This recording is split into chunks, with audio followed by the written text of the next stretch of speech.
Welcome to the Discourse Analyzer AI Toolkit, where articles come alive. You're listening to the audio version of our article. For the full text and an interactive experience, check out the link in the description below. Interact with any selection using our AI assistant to enhance your understanding. Let's explore.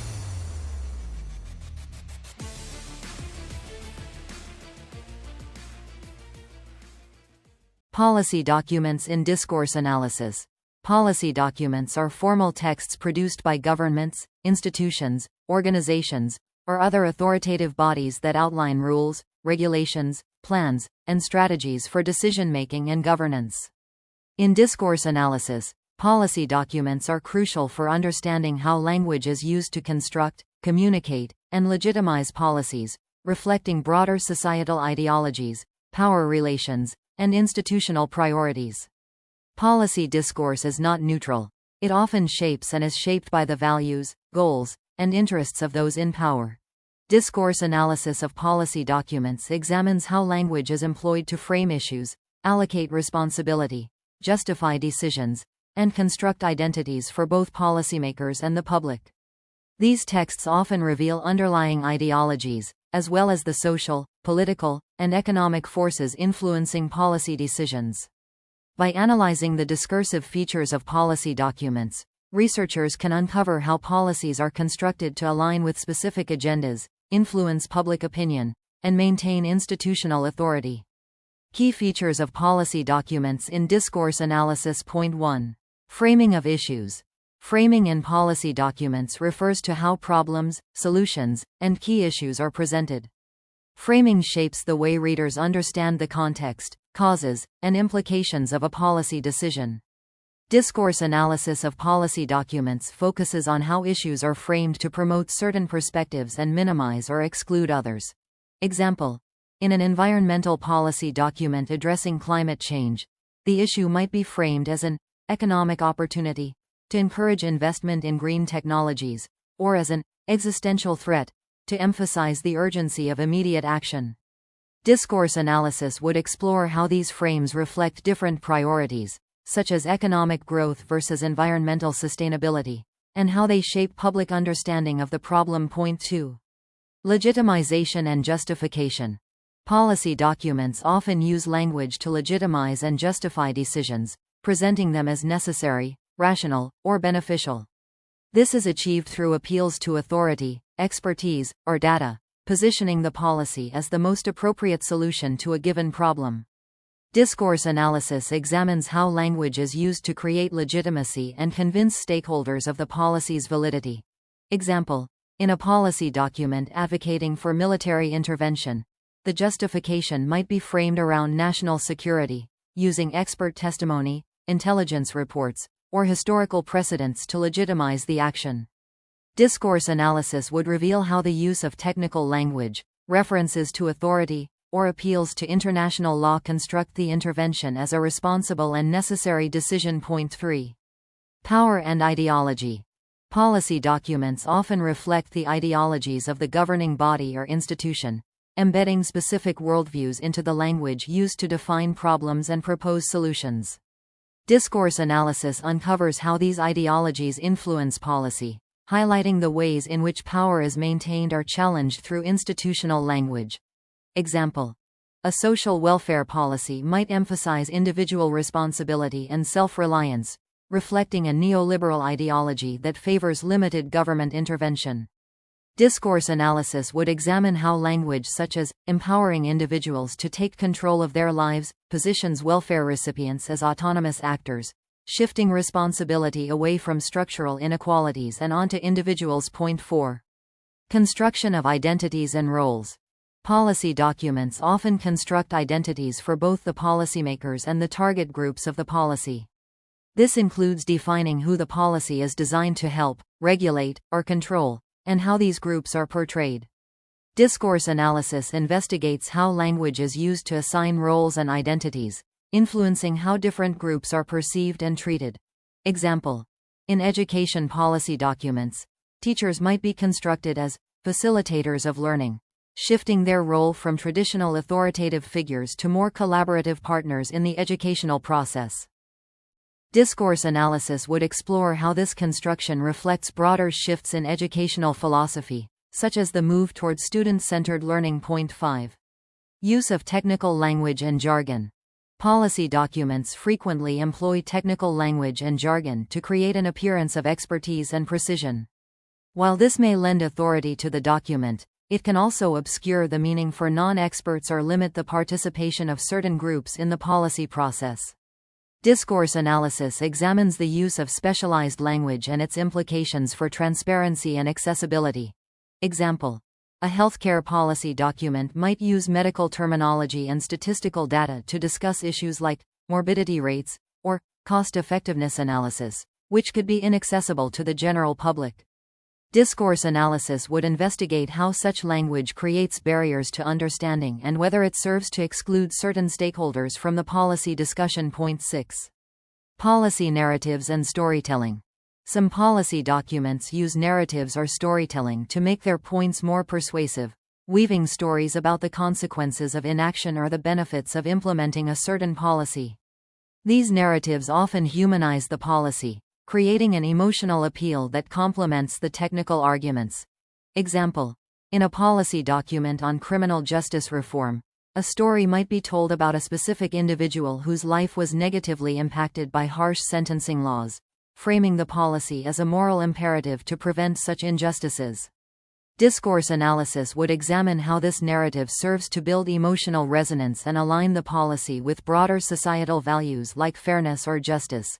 Methods for analyzing policy documents in discourse analysis. Point 1.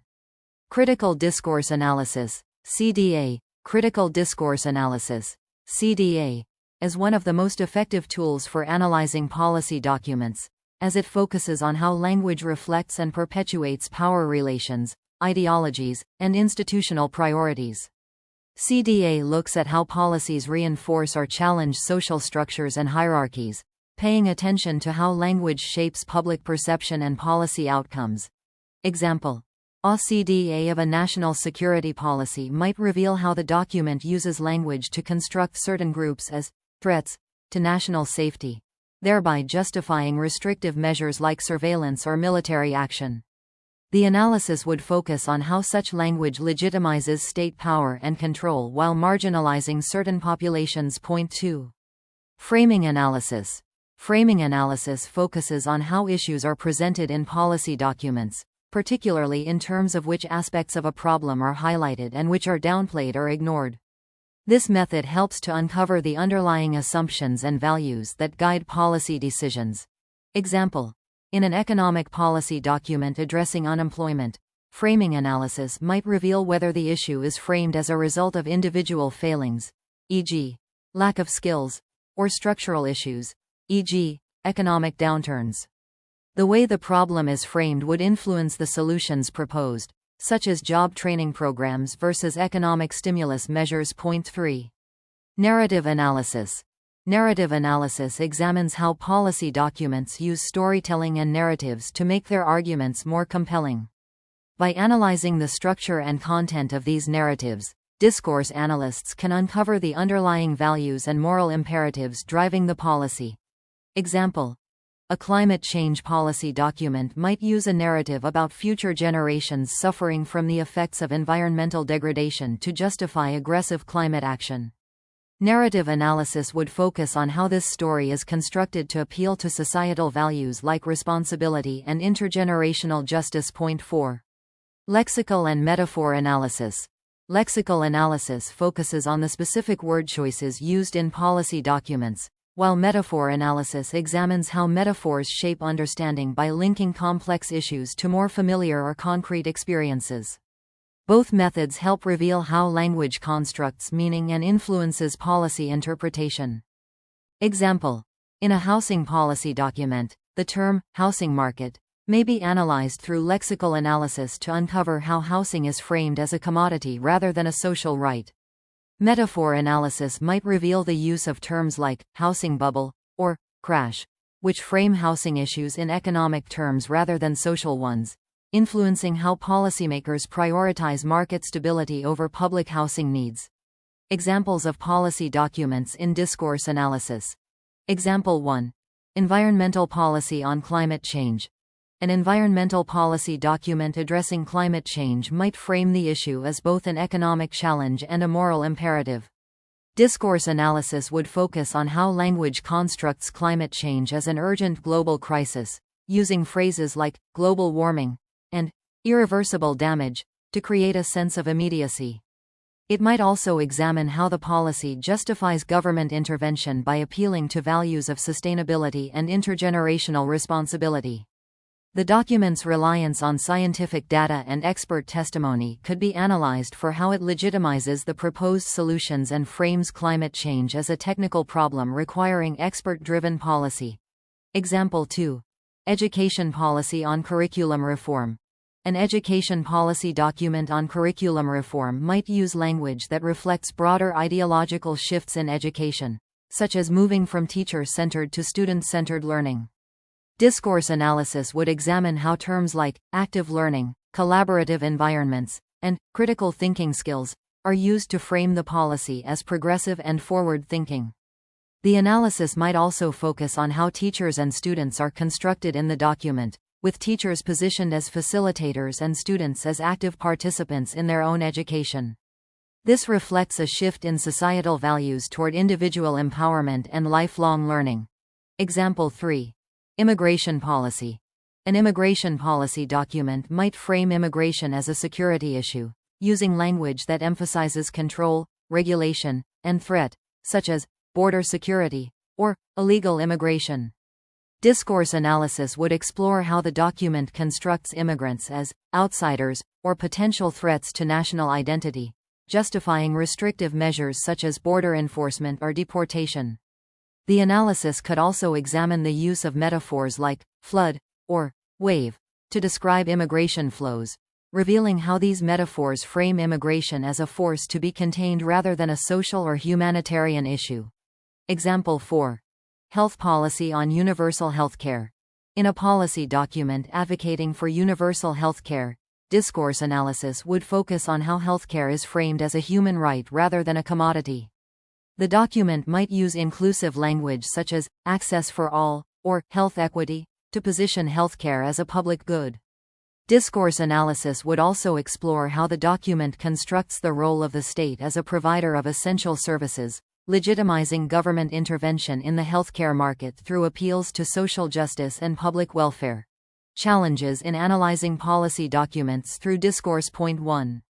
Complexity and ambiguity. Policy documents often contain technical language and legal jargon, making them difficult to analyze for broader ideological or social implications. Discourse analysts must be able to decode these complex terms and identify the implicit meanings behind the technical language. Point 2. Multiple audiences.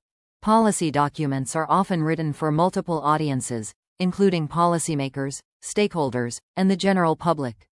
This can lead to ambiguous language designed to appeal to different groups, making it challenging to identify the dominant ideology or agenda in the document. Point 3. Contextual influences. The meaning and impact of a policy document are heavily influenced by its political, social, and historical context. Discourse analysts must consider these contextual factors when interpreting how language reflects power relations or societal values. Conclusion. Policy documents are essential sites for discourse analysis because they reveal how language is used to construct, communicate, and justify decisions that shape society. Through methods such as critical discourse analysis, framing analysis, and metaphor analysis, researchers can uncover the underlying ideologies, power relations, and societal values embedded in policy language. By analyzing the framing of issues, the use of technical language, and the construction of identities and roles, discourse analysis provides valuable insights into how policy documents influence public opinion, reinforce or challenge power structures, and contribute to societal change. Frequently asked questions. What are policy documents in discourse analysis? Policy documents are formal texts produced by governments, institutions, or organizations to outline rules, strategies, and decisions. In discourse analysis, these documents are examined to understand how language shapes, reflects, and legitimizes policies, revealing societal ideologies, power dynamics, and institutional priorities. Why are policy documents important in discourse analysis? Policy documents are crucial because they help construct and communicate policies that impact society. Discourse analysis reveals how language in these documents frames issues, justifies decisions, and reflects power relations. It also shows how ideologies are embedded in policy and how these documents influence public opinion and social structures. How is framing used in policy documents? Framing in policy documents refers to how issues are presented, emphasizing certain aspects while minimizing others. Discourse analysis explores how these frames influence the way problems and solutions are understood, often reflecting underlying ideologies and policy agendas. How do policy documents legitimize decisions? Policy documents use language to legitimize decisions by presenting them as necessary or beneficial, often drawing on expert knowledge, data, or appeals to authority. Discourse analysis examines how language constructs legitimacy, convincing stakeholders and the public of the policy's rationale. How do policy documents reflect power and ideology? Policy documents often reflect the dominant ideologies of the governing bodies, embedding specific worldviews into the language used to define issues and propose solutions. Discourse analysis helps uncover these ideologies and shows how policies reinforce or challenge existing power structures. How are identities constructed in policy documents? Policy documents assign identities to both policymakers and the groups affected by policies. Discourse analysis investigates how language defines roles, such as portraying citizens as beneficiaries or regulators, influencing how different groups are perceived and treated in society. What role does technical language play in policy documents? Technical language and jargon in policy documents create an appearance of expertise and precision. However, this language can also obscure meaning for non-experts, limiting transparency and participation. Discourse analysis examines how such language affects accessibility and inclusivity in policy discussions. How are narratives used in policy documents? Some policy documents incorporate storytelling to humanize policy issues and make them more persuasive. Discourse analysis focuses on how these narratives create emotional appeal and align policies with broader societal values such as justice or fairness. What methods are used to analyze policy documents? Methods include critical discourse analysis, CDA, to examine power relations, framing analysis to understand how issues are presented, narrative analysis to explore storytelling, and metaphor analysis to reveal underlying meanings through figurative language. What challenges are faced in analyzing policy documents through discourse? Challenges include dealing with the complexity and ambiguity of technical language, navigating documents written for multiple audiences, and interpreting the broader political, social, and historical contexts that shape policy language.